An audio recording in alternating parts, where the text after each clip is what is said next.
Mais pourquoi l'extrême droite déteste ce courant artistique? Le Bauhaus, littéralement la maison du bâtiment, c'est une école d'art et un mouvement architectural né en Allemagne dans l'entre-deux-guerres. Symbole d'avant-garde, de modernité et d'internationalisme, le mouvement bouleverse les dogmes esthétiques de l'époque, ce qui ne plaît pas aux nazis qui estampillent le Bauhaus comme de l'art dégénéré.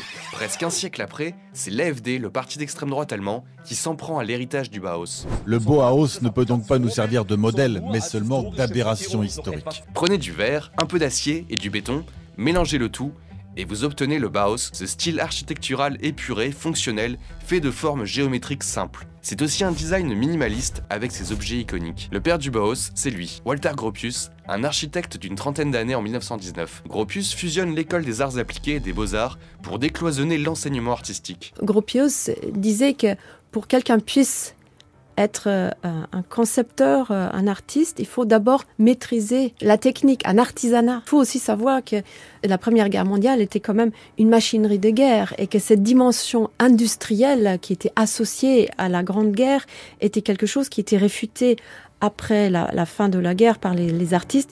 Le Bauhaus veut mettre l'art au service de l'industrie pour créer des objets nouveaux et transformer le quotidien de millions d'Allemands dans un contexte difficile. L'Allemagne se remet de la Première Guerre mondiale et l'inflation est au plus haut. Après la guerre, c'était la misère. Il y avait une crise de logement. Le Bauhaus s'est alors demandé comment peut-on construire très rapidement un grand nombre de logements de qualité tout en dépensant le moins possible et avec le minimum de matériaux. C'était l'exigence sociale du Bauhaus. L'école du Bauhaus veut refonder complètement la pédagogie artistique et rompre avec l'académisme des beaux-arts. L'école est mixte, cosmopolite, accessible sans diplôme, les programmes sont flexibles et l'ambiance libertaire. Le projet est tourné vers l'international et attire des professeurs illustres de nombreux pays.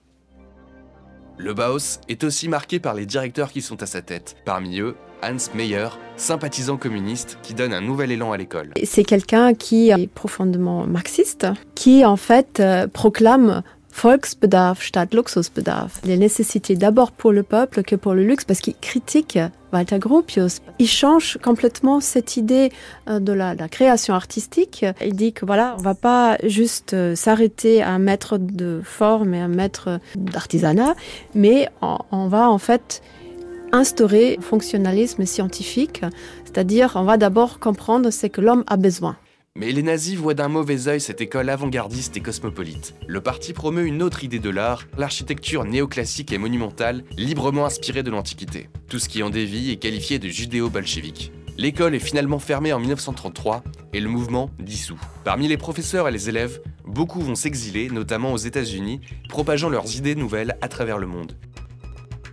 Plus de 90 ans après l'interdiction du mouvement par les nazis, l'AfD reprend certaines critiques déjà faites au Bauhaus avec un vocabulaire similaire. Folie de la modernité, aberration historique. Ce sont les mêmes reproches que dans les années 20. Ils évoquent un espace exigu et l'horreur du vivre ensemble. Ils considèrent que c'est un style international qui s'est répandu partout et qu'il manque une identité allemande. C'est une forme de racisme. L'AfD polémique et diffame l'architecture moderne sans avoir rien d'autre à proposer à la place.